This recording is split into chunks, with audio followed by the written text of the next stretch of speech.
చూపించబోయే రెసిపీ పేరు. ఆ రెసిపీ ఏంటో, దానికి కావాల్సిన పదార్థాలు ఏంటో ఈరోజు మనం చూద్దాం. రండి చూద్దాం. ఫ్రెండ్స్, ఈరోజు మనం నేర్చుకోబోయే రెసిపీ పేరు మామిడికాయ పులిహోర.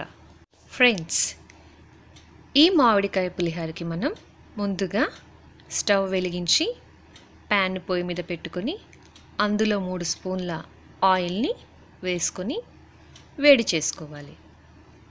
అందులో కొన్ని జీడిపప్పుని దోరగా గోల్డెన్ కలర్ వచ్చేదాకా వేయించుకోవాలి. అలా వేయించుకున్న జీడిపప్పుని తీసుకొని ఒక బౌల్లోకి సపరేట్ చేసుకోవాలి. ఆ తరువాత అదే నూనెలో గ్రౌండ్ నట్స్ని కూడా మనం దోరగా వేయించుకోవాలి. ఎంతవరకు అంటే ఆ గ్రౌండ్ నట్స్ గోల్డెన్ కలర్ వచ్చేదాకా వేయించుకొని అటు ఇటు తిప్పుతూ ఉండాలి. అలా వేగిన గ్రౌండ్ నట్స్ని కూడా మనం వేరే బౌల్లోకి సపరేట్ చేసేసుకోవాలి.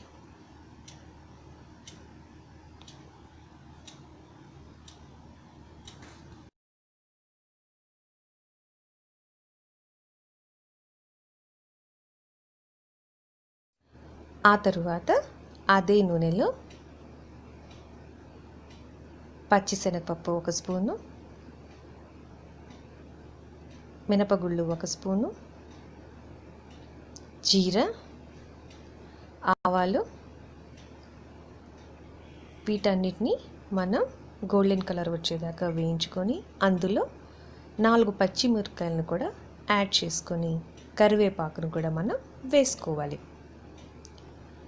వీటన్నిటిని వేయించుకుంటూ అందులో కొంచెం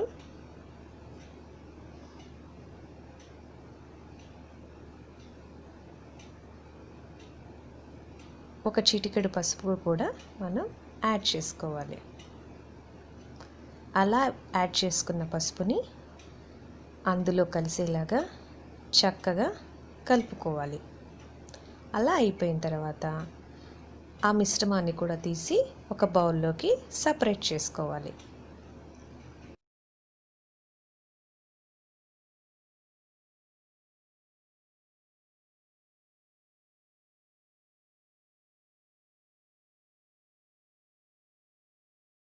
ఆ తరువాత కొంచెం నూనెలో ఆల్రెడీ తురిమి పెట్టుకున్న పచ్చి మామిడికాయ తురుముని అందులో దోరగా వేయించుకోవాలి. ఇలా ఎందుకు వేయించుకుంటున్నామంటే పచ్చి మామిడికాయ తురిమిన తర్వాత కొంచెం వాటరిష్గా ఉంటుంది.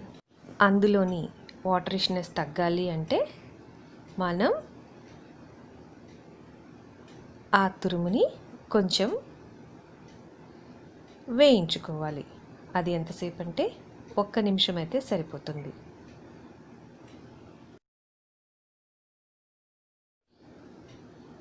ఈ మిశ్రమాన్ని మీడియం ఫ్లేమ్లో పెట్టి మాత్రమే మనం వేయించుకోవాలి.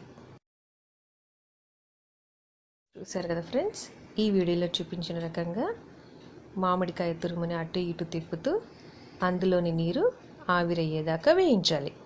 అలా వేయించుకున్న మామిడికాయ తురుములో మనం ఆల్రెడీ ముందుగా వేయించి పెట్టుకున్న తాలింపుని ఇందులో వేసి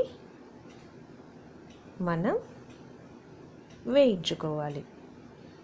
దానికి పొయ్యిని స్లో ఫ్లేమ్లో పెట్టాలి. ఆ తరువాత 3 కప్పుల అన్నాన్ని తీసుకొని అందులో 1 కప్పు తాలింపు మిశ్రమాన్ని మనం కలుపుకోవాలి. అంతేకాకుండా అందులో కావలసినంత ఉప్పుని కూడా మనం యాడ్ చేసుకోవాలి. అలా యాడ్ చేసుకున్న తర్వాత ఆ మిశ్రమాన్ని అంతా కలిసేటట్టు కలుపుకోవాలి. చూసారు కదా ఫ్రెండ్స్, ఈ వీడియోలో చూపించిన రకంగా మనం ఆ మిశ్రమాన్ని అన్నంలో కలిసేటట్టుగా కలుపుకోవాలి. అంతే, మామిడికాయ తురుముతో రెడీ అయిన పులిహోర రెడీ అయినట్టే.